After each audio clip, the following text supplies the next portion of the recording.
zadaća samo da vas zamolim da budete koncentrirani, a gosta koji nam dolazi iz Walesa, profesionalnog pripovjedača, ali radi se o gospodinu Berryu koji nije samo profesionalni pripovjedač, on je zapravo studirao je glumu u Londonu. Rekao mi je čak i da je važno, da kako mogu o tome još nekoliko stvari reći kasnije, ali on mi je rekao da je veoma važno da napomenem da mu je otac Engles, ali majka mu je Velšanka. On živi u Cardiffu inače i osjeća se Velšaninom. Mogu vas samo posjetiti na jednu stvar, možda i nije baš sasvim poznata.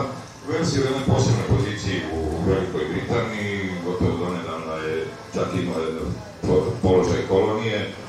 Velški jezik je prilično zanemaren, maksimalno 15% stanovnika je bilo u stanju do nedavno govoriti velški.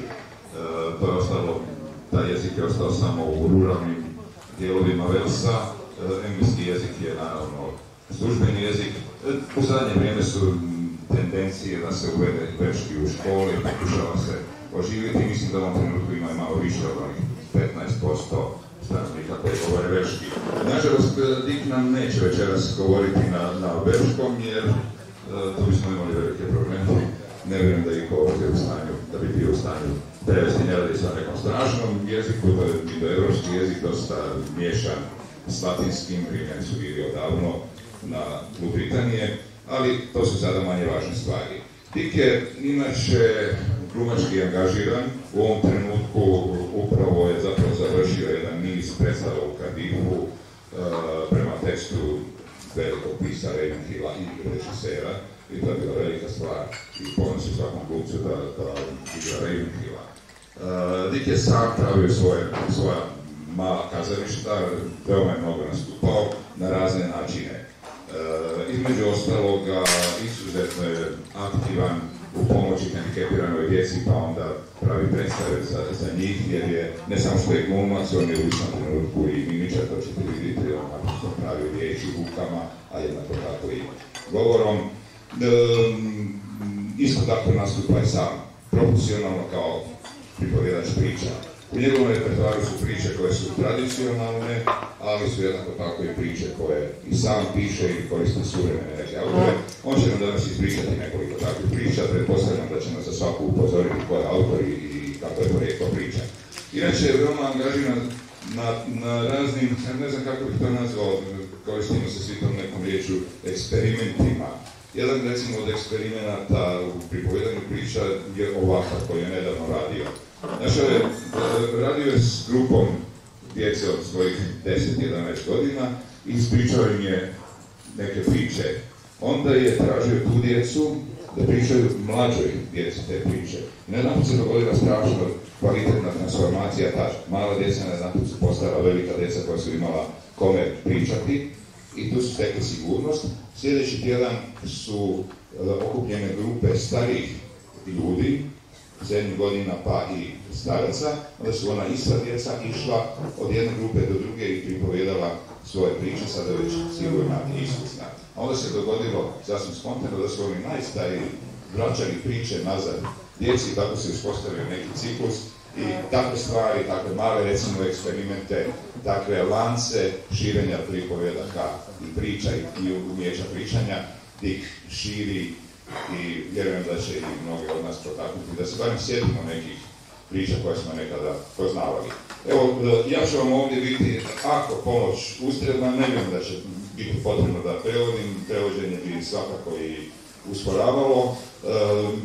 Vjerujem da ćete svi razumjeti, ako baš bude neki problem, a ja budem u stanju da vam pomognem ili bilo ko od vas ovdje, onda ćemo to napraviti. Zato, drage dame i gospodo, let's us warmly welcome Mr. Richard Berry coming from Cardiff.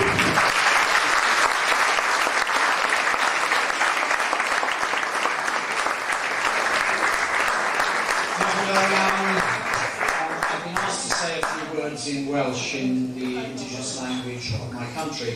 I know very few words in the Welsh language, but I can welcome you. Croeso, welcome to Pricigin. I can say Twc Dyn Bob Sais. It's something which my... any Welsh speakers here? No? Good.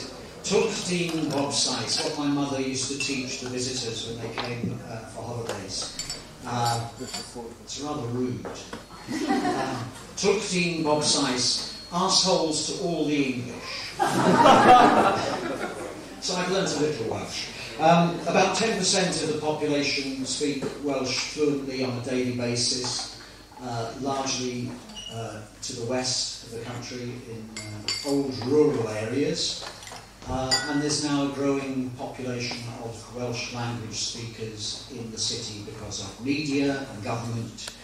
And the Welsh language has equal standing to English in Wales, apparently. So it's a minority language which has fought for its existence. It would have died otherwise. I've been asked to say a little about the storytelling movement in Britain, in the UK. But it's also a revival of an interest in the telling of stories as opposed to reading, particularly telling for adults, for grown-ups. You're all grown-ups, I believe. I can read a lot of things grown up.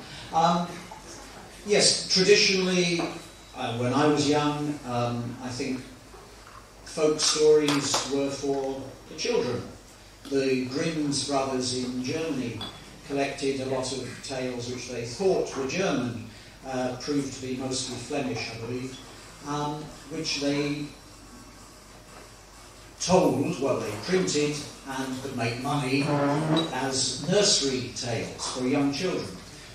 We know that these old stories, which have been in and out of people's heads for, well, forever, they have a resonance and an importance to all human beings at whatever age. So that is a story, beginning, middle and end. Birth, death and the bits in between. My favourite audience for telling the stories to is actually an audience dissimilar to tonight.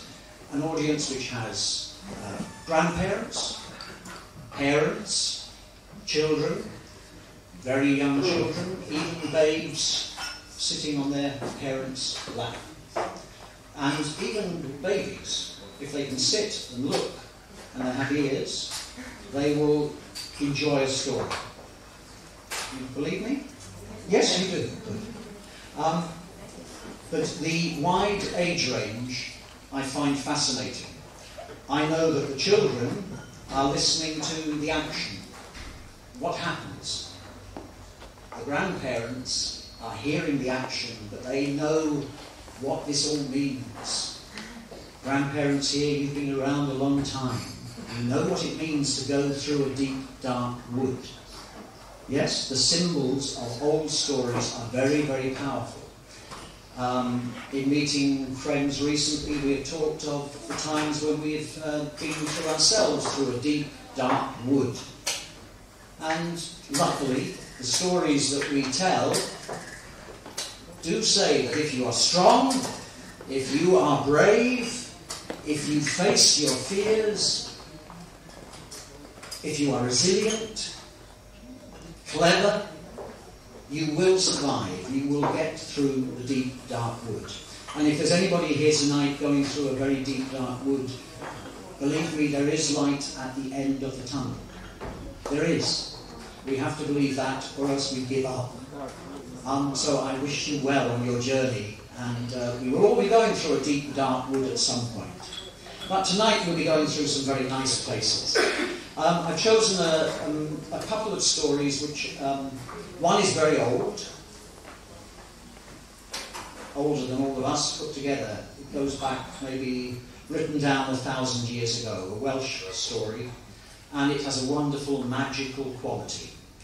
Before the Roman people came to the British Isles, there were no straight lines. None at all. You look at all cave paintings, stone markings, anything decorated, it's all in circles. The word for the Welsh people is the Cymro. And it's very much related to community, it's related to the circle, it's related to communities of people. When the Romans came, they brought straight lines. They gave us corners in rooms. They were not there before. Somewhere to hide. So I'll tell you one story which is very cyclical, goes round and round, goes on and on and on. And another which is a more modern story, but takes the elements of a good fairy story and makes it available to a more modern audience. So the storytelling revival as such, I think, is a reaction to the mechanical media. Television, film, we all love it, but it's all, we're receiving it. This part of our head, the part that makes the pictures, isn't active. Tonight I hope that your brains will become active. Yeah?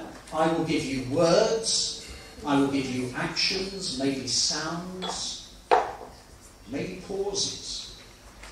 Time for you to make a picture in your head. The stories that I love are very close to our dream world, so when I tell the stories, I often see people becoming dreamlike.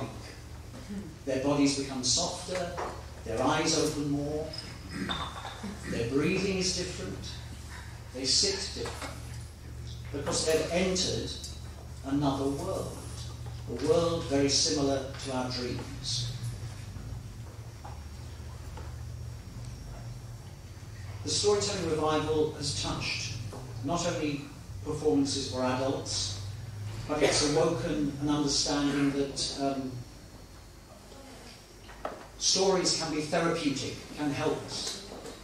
They're of benefit to us when our lives fall apart, when our lives become torn and tattered, when they become shattered and broken. Making a story of something that's gone horribly wrong is important to us. We've all done it. We've made fools of ourselves. Our lives have just shattered before our very eyes.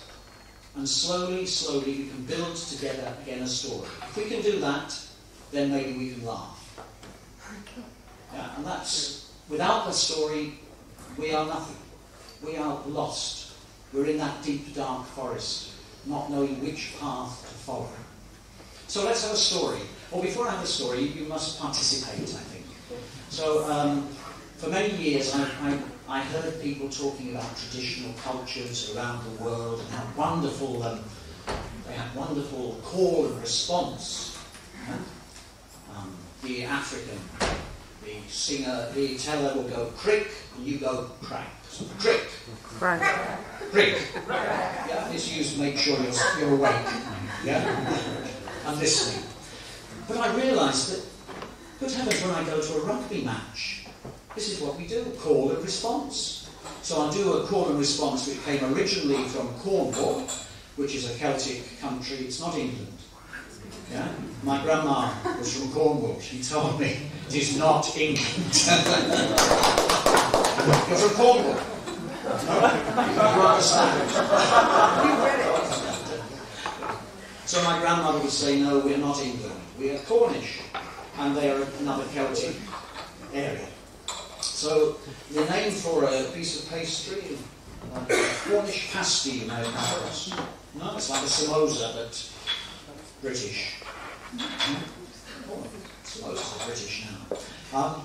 You know samosa or the pie? So it's a pie, basically. It's a piece of pastry for the miners to take to work. And it's called a hoggy. And this goes, Oggy Oggy Oggy, and you go, oi, oi, oi. This is from my culture. No, Pa. Serious. Oggy Oggy Oggy, oi, oi, oi. Oggy, oi, Oggy, oi. Oggy Oggy Oggy, oi, oi, oi. That was rehearsal. Ready? Oggy Oggy Oggy, oi, oi, oi. Oggy Oggy Oggy, oi, oi, oi. Oggy, oi, Oggy, oi. Oggy Oggy Oggy, oi, oi, oi. Not that. We may have to try again later. Who was it? Aussie, Aussie, Aussie. Burn, burn, burn. That's it. One of the football clubs. That's it. It's very similar. Right, a story. This is the. It's about a birth of a poet, and his name is Taliesin in Wales, and he's still celebrated each spring when we have a festival of singing, dancing, poetry. There may be more than one Taliesin, but this is the story of his birth, and it was a magical birth, as it should be. Once upon a time, there was a witch. She was very powerful, and she had a child. But when she looked at this child, she realised that he had no magic.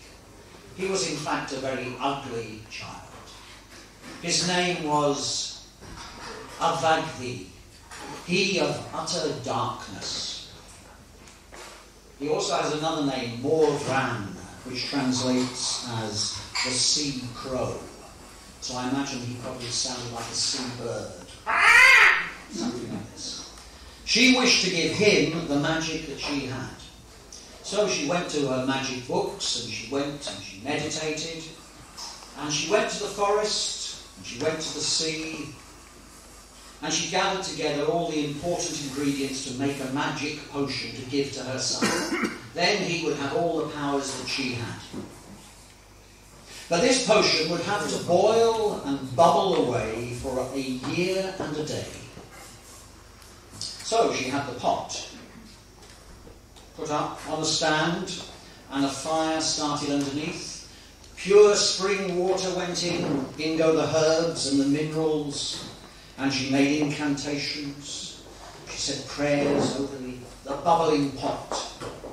She took a boy, little boy called Guion Bach, the little boy, and she took him and she set him to work to serve the fire. And you know, if you have wood for a fire, you have to work day and night. So the poor boy, for a year and a day, through the 4 seasons, he lit this fire, kept the fire going, and the pot, it bubbled and boiled away. And the smell coming in from it was awful. She got a blind man to stir the pot for a year and a day. And during the year, through the 4 seasons, this brew, this magic brew, it got thicker and thicker and thicker and stickier and stickier. But she knew that eventually it would boil down to an essence so powerful that when she gave it to her son, he would have all the power that she had. At 1 year, there were just 3 little drops of magic potion on the bottom of this hot pot. The poor boy feeding the fire underneath. But he was very nosy, this boy. With only 1 day to go, he wanted to know what was going on in the pot. He climbed up and he looked over the edge of the hot pot. And these little drops of magic, you can imagine how powerful they must be after a year. They leapt up the side of the pot. And one landed right on his thumb. Ah! He screamed out, it scalded and burnt his thumb. Well, there was no water to put his thumb in. There was only one place where he could put his thumb. You've imagined it. Straight in his mouth. The magic, like electricity. Immediately he could see colours he had never seen before. So I'm drinking one of these beers. Yes. He could see things he'd never seen before, hear things he'd never heard before. He could sense the anger coming from behind him. She, the witch, was coming to get him, for he had stolen the magic that should have gone to her son. She, the bony-legged one, she came for him, but he now had the magic, and he knew she was there, and she leapt at him, and he ran like the wind with his young legs, and he took off to Guion Bach as fast as he could go. But it's no good getting old if you don't get crafty. You don't get clever. And she, although she had old legs, she was ahead of him sometimes. She would find a rock to hide behind. Maybe she would leap at him from behind a tree. But he ran, until He could hardly breathe any longer, and he heard her coming to get him. And he looked up to the mountainside, and he saw some hares running. And he thought, if only I could be like one of those hares on the mountainside, then I could run away from this witch that is trying to kill me. Well, he had the magic. He only had to think it, and he immediately changed into a hare, running with fur on his body, with the big ears, and he could run like the wind. And he was away, over the hills, down into the valleys, but she was clever. She was crafty, this woman, this witch, and she changed her shape, for she had the magic as well. And she became a small milgie, a little greyhound dog, a little racing dog, and she was after him. The race was on, and they ran, and they ran, and they ran, until he thought, I'm going to die. He could hear the dog snapping at him behind. He came down to a great river, and he thought, here I will die, and this river will be turned red with my blood. Well, he looked into the river, and there, leaping against the flow of the water coming down, were the salmon. They were leaping to go up to the spawning grounds. And he looked at the salmon and he said, I wish I could be like those salmon. Then I could escape from this witch that wants to kill me. Well, he only had to think it. And he leapt into the water and he changed into a salmon, a fish that was leaping up the waterfall. But she was crafty and she was clever, and she dived into the water and she became an otter. What's an otter? Midra. Shark tooth. They eat salmon. Yeah. She was after the fish, and he was leaping up out of the water as they do to go up, and she was right behind him, snapping at the tail. And every time he leapt, he looked up into the sky and he saw the birds. And he said, I wish I could be like one of these birds, then I could escape from this witch that is trying to kill me. He only had to think it, and immediately he was in the air. He was flying high away from Caredwin the witch. But she was crafty and she was clever. And that bony old witch, she changed herself into a hawk, and she flew up high. With hawk eyes she saw her prey, and she stooped down to kill him. But he was quick. He flew amongst the trees, and however hard she looked, she could not see him. He went from branch to branch, from tree to tree, down a green valley, till he came to a farm. In the farm there was a pile of corn to go to the mill to be ground up. Thousands upon thousands of grains, golden. And he dived straight in. And he said to himself, if only I could be as small as one of these grains of wheat, then I will escape from Caredwin the witch. He only had to think it, and now he was one tiny, tiny grain amongst thousands. She would never find him. That's what he thought. She landed, and she changed her shape. A big red cockscomb. And she was hungry. Very, very hungry. And one by one, she ate every single grain. And her belly was full. Guionbark was now inside the witch. She went home happy, but her belly started to swell. And over the next months, it got bigger and bigger and bigger. And after 9 months, her belly was so big she could hardly walk. Her legs were splaying out, her breasts were big. And she gave birth to a baby boy. She held the boy in her arms. And she looked down at this bright, shining brow, this bright, shining face looking up at her. And you know who she saw? She saw that boy, Guionbark. Well, she raised her fist. She was going to bring it down and crush his skull. But of course, when we look at a child, any parent here will know, you'll do no harm to it at all. Her son came to her, Avagthi, he of utter darkness, and he said, kill the child. She could not kill the child. But she could not keep the child.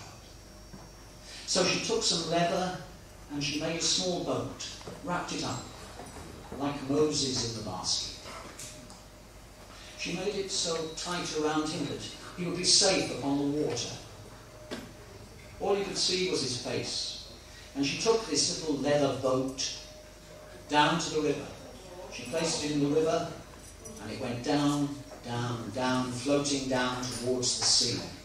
And it met the tide, and the tide took this little boat, with this little face looking up at the clouds, out on the tide.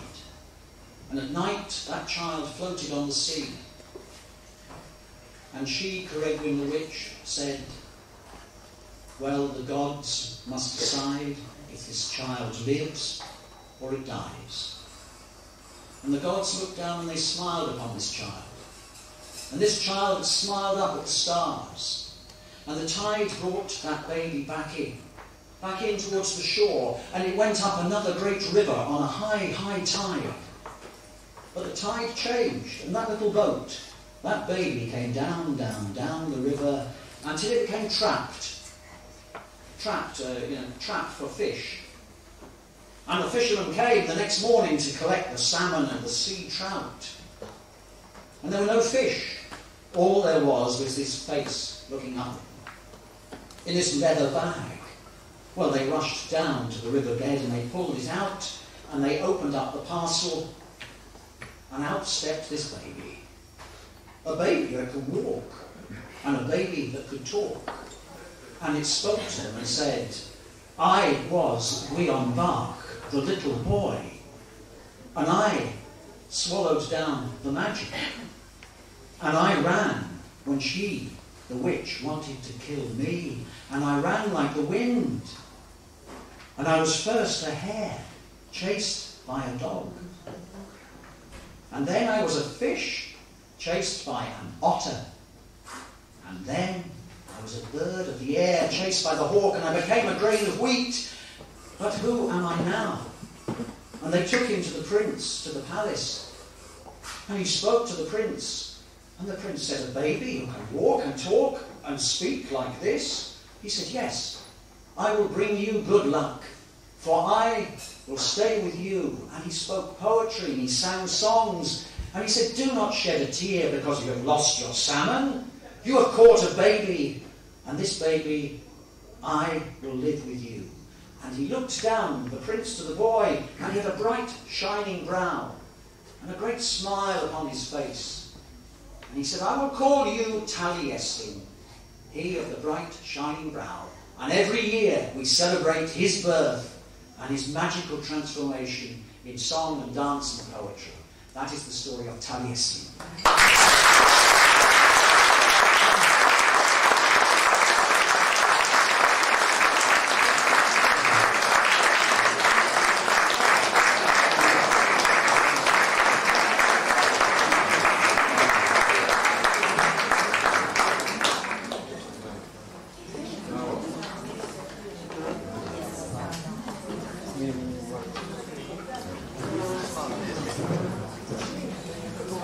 Interesting. I have a picture in my head, but I have no idea what picture you have in your head, and I never will know. But maybe that's just why we tell stories. We have something up here, a vision, and we have to try and get it into somebody else's head. One of the most primary means of communication. We all seem to do it, and we all seem to understand it. We were talking earlier, do animals have this ability to understand they're going to die? I don't know. But they certainly have an ability to make pictures of it. There are no animals here to ask. I think stories are very important for us. The deep, dark forest stories are very important.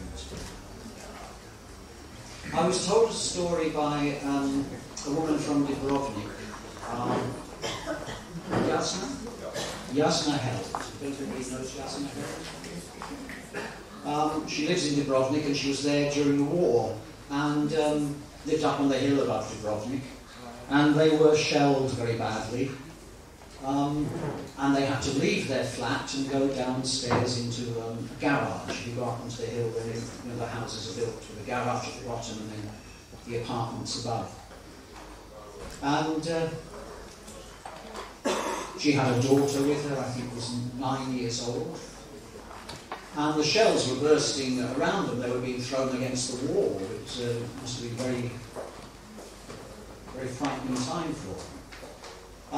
They had some neighbours who came as well. I imagine they must have been in the dark. Well, her daughter rushed to her at one point, a 9-year-old child, and said, "Tell me a story." And she thought, this is no time for a story. And in fact, it was the absolute right time for a story. They placed a candle on the floor, they sat around the candle, and she told them old stories. Stories maybe with some hope in it. She can't even remember what she told them. So that left me with the impression that maybe stories are quite important in our life. I know that when my children were young, if I were to say to them, "You've been naughty, you're not having a story tonight," go to bed. There'd be tears. So maybe for them, stories were more important than food and drink. I worked with an old traveller. Is it a word?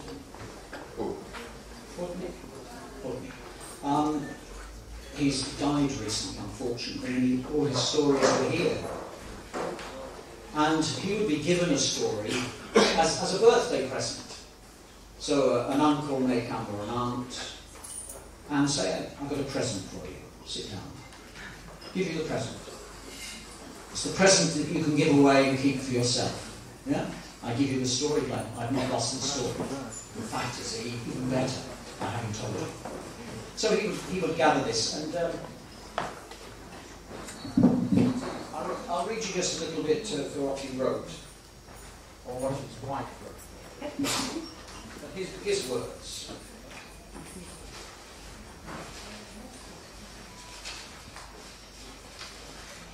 Yeah, this is from a man called Duncan Williamson. On cold winter nights, when early darkness enclosed the old travellers' camps, a father would take his children beside him and say, "Listen, children, I'll tell you a story." My father knew in his own mind that he was telling us something that was going to stand us through our entire life. Probably he had no tobacco for a smoke. Probably we didn't have a bite of meat to eat. We had no supper. But we sat there listening to our father telling us a story, and we were full. Not full with food, but full of the love of our father's voice. And even though he was hungry himself, he was teaching us to be able to understand by his tales what was in store for us in the future. Telling us how to live in this world as natural human beings. Not to be greedy, not to be foolish, daft or selfish, just by stories. It's a great loss. But these stories have been around for a long time. Perhaps it's our job to keep passing the stories on, not holding on to them for ourselves.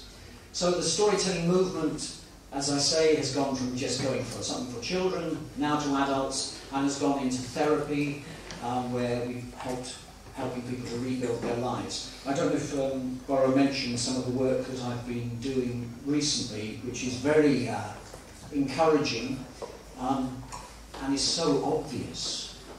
Teaching young people stories that they can tell to even younger children.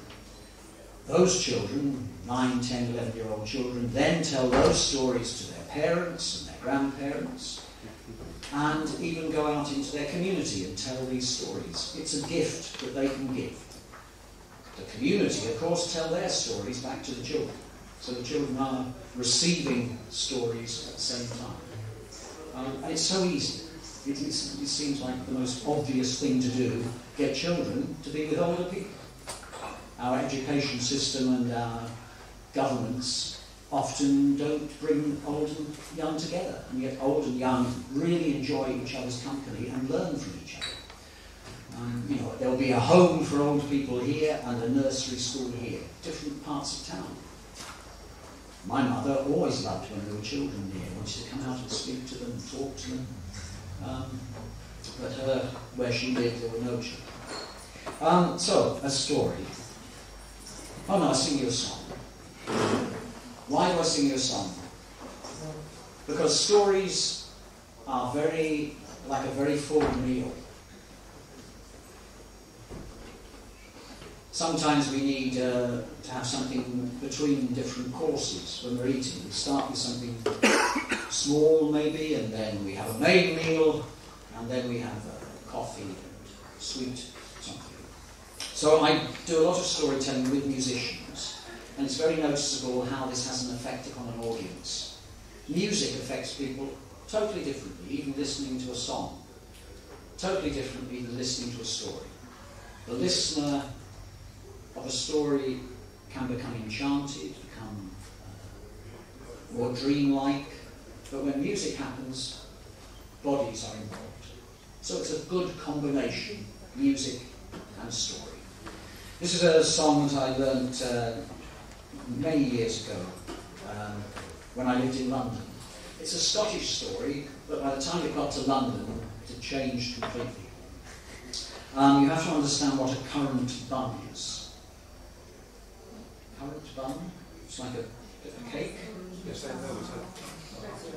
You don't have to translate currant bun. It's used as a term of endearment. You have to know what an eel is. An eel? Yeah.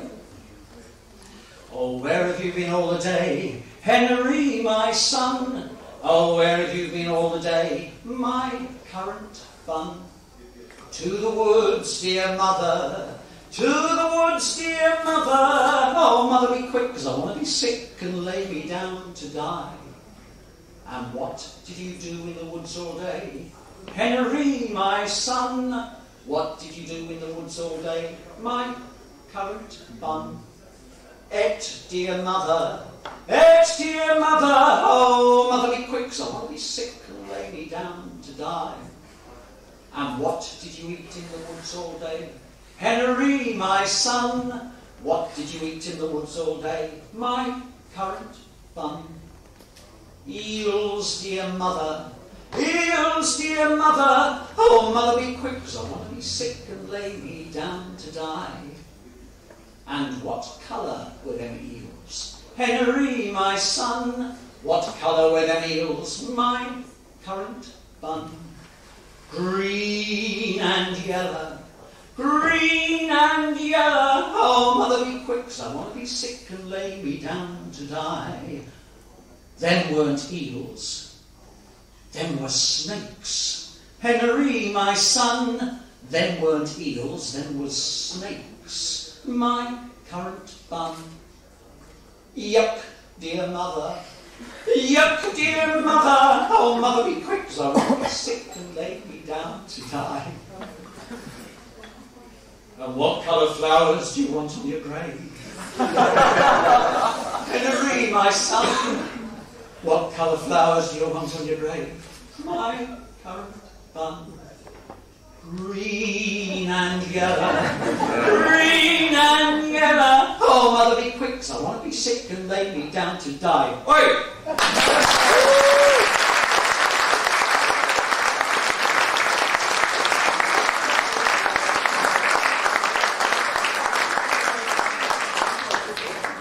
Is there anything else you'd like to know about storytelling, or should I just tell you one story?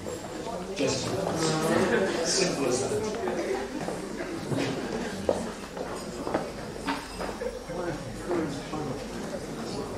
This is a story written by, I don't know if anybody knows, do you know Monty Python's? We don't know about it. Terry Jones, one of the editors of that, is a historian and a very good writer, very good children's writer. And he wrote a series of fairy stories for his children.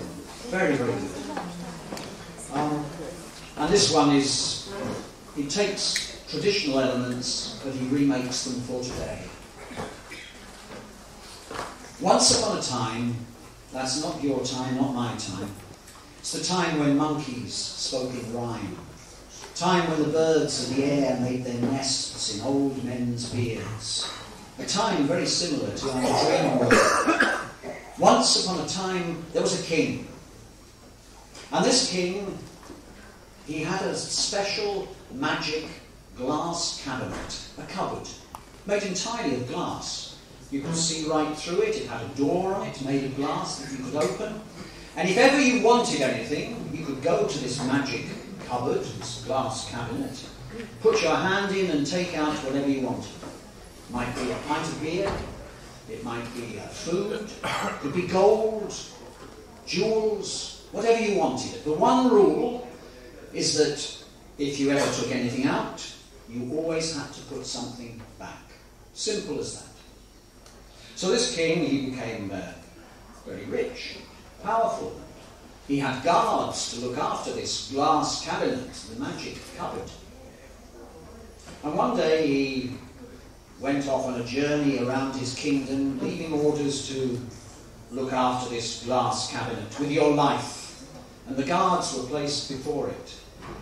But as soon as the king was gone, the guards were asleep. 3 robbers climbed over the wall at night, came in, up the staircase, and they stole away that glass cabinet. Up and over the wall, and away they took it into the forest where they had their lair, their robbers' hideout. And when they got there, the chief of the robbers said, "Right, lads, right, what do you want from here?" And all together they said one word: gold. We want gold. So they went to this magic glass cabinet, opened the door, put their hands in, out came the gold. As much gold as they could put in their hands they took away, and they made 1, 2, 3 piles of gold. Well, the young one, he was not quite as quick as the older ones, and he couldn't carry as much, and his pile was much smaller. At the end of the night, the chief of the robbers said, "Stop, lads, stop. Time for some shut-eye. Time to sleep." You will have noticed that they took gold out. They never put anything back. Well, they slept quite well because they'd worked hard. But the young lad, he looked at the 3 piles of gold, and his was much smaller. So in the middle of the night, he crept over to the cabinet, opened the door, put his hand in, and started taking more gold. This woke the other 2 robbers, who saw him, "Hey!" and they rushed over and they started taking gold. These 3 piles of gold, they got bigger and bigger and bigger. They started taking gold out, never putting anything back, taking gold out hour after hour, in fact all through the next day, all through the next week, and the weeks going on, they were on their hands and knees eventually with great piles of gold, like mountains they were. And they'd never put anything back. But the gold kept coming out. Well, their hands were bleeding. Their minds had gone. They were completely crazy. They had gold fever. It got to a fever pitch when the leader, the robber chief, said, "I can't take it anymore!" And he grabbed hold of a hammer, and he brought the hammer down on the glass cabinet, and it shattered into 1,000 pieces. At that very moment, 1, 2, 3, their 3 hearts stopped beating. And those 3 robbers, they fell down stone cold dead on their piles of gold. Well, the king, he came home. And the guards were on their knees begging forgiveness, for the glass cabinet had been stolen away. The king ordered that a search was made, and eventually the news came that the glass cabinet was shattered, broken in many, many pieces. The king, he considered this for a while, and he ordered that his carriage was taken to the robbers' hideout, and that every piece of glass was brought back to the palace. Very carefully, each piece of glass was gathered, and it was brought back to the palace, and the king then ordered that the glass was melted down. put in a furnace, and then it was reshaped, made into a model of the world, an atlas with a North Pole, a South Pole, all the countries, the Americas, Africa, Europe, the Far East, the seas, all the rivers and the mountains were made out of glass. And it was placed as a statue in the market square. And it was put there for everyone to see. And the king said it was a reminder to remember that this world is a beautiful, fragile place. And if we ever take anything out, we've always got to put something back. The glass cabinet.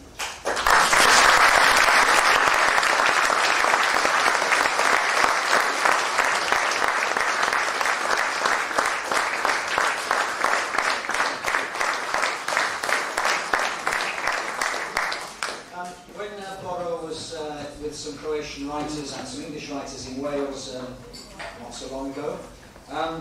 He performed in the Dylan Thomas Centre in Swansea. And before I read that, I've been asked to do something on Little Red Riding Hood. Anybody know Roald Dahl, the writer? Roald Dahl? No? Yeah. He was born only a few hundred yards from where I live.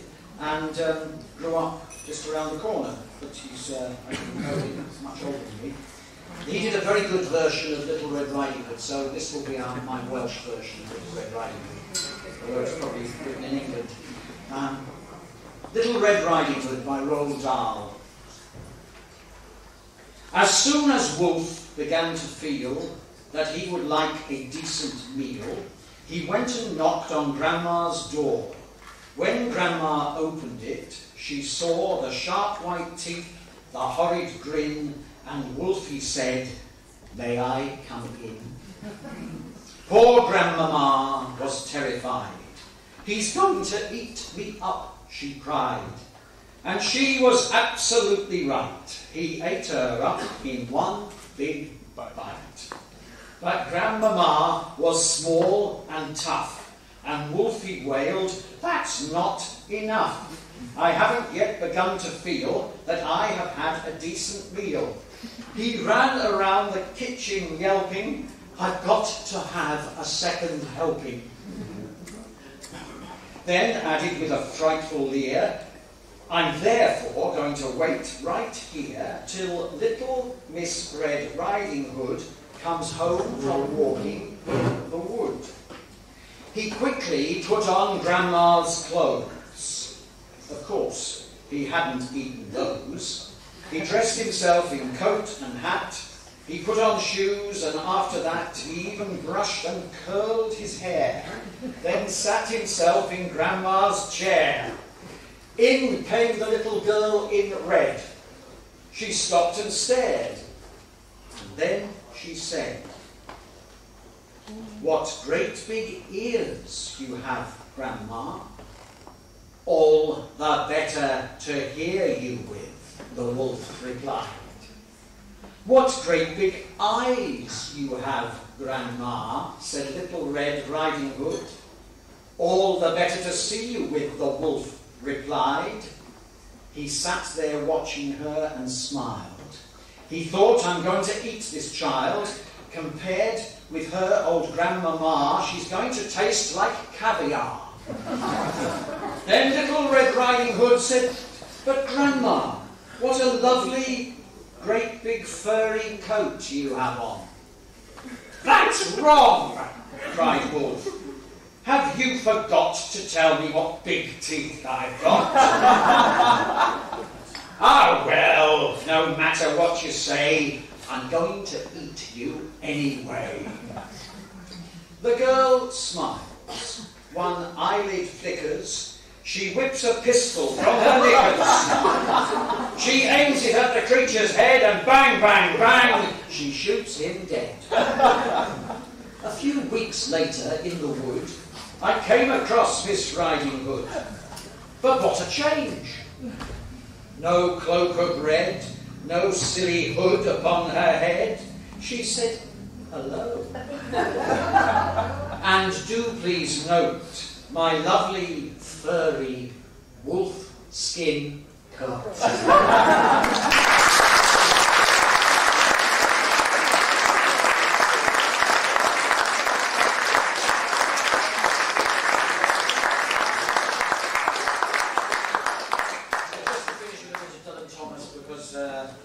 I know Cora loves Dylan Thomas, and a link that we have together.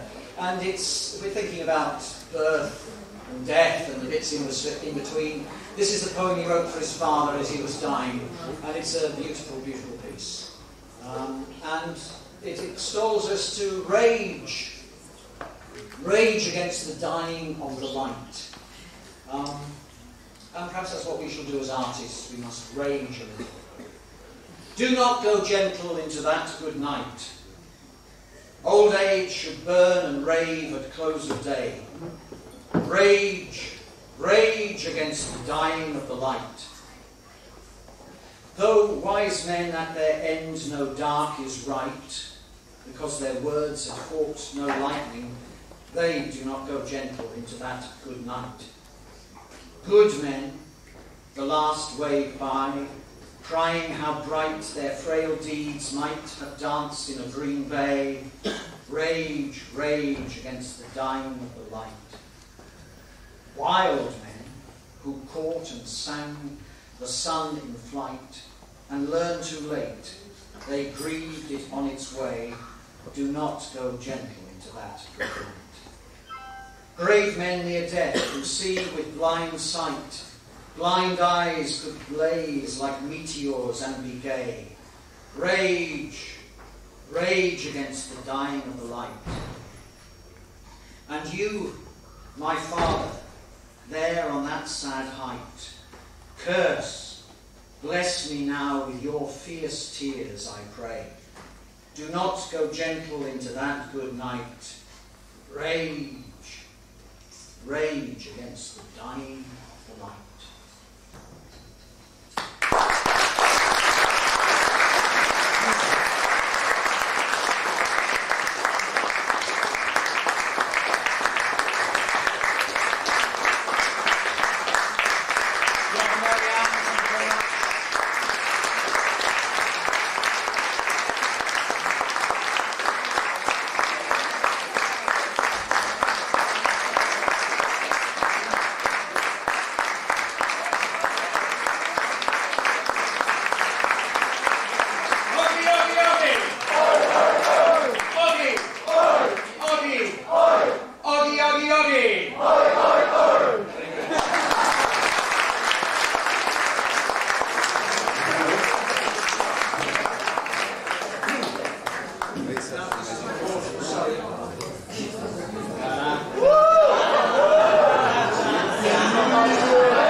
Chance to come to Split and meet other storytellers is very important to me, because only by meeting other people who are involved creatively can you learn and develop.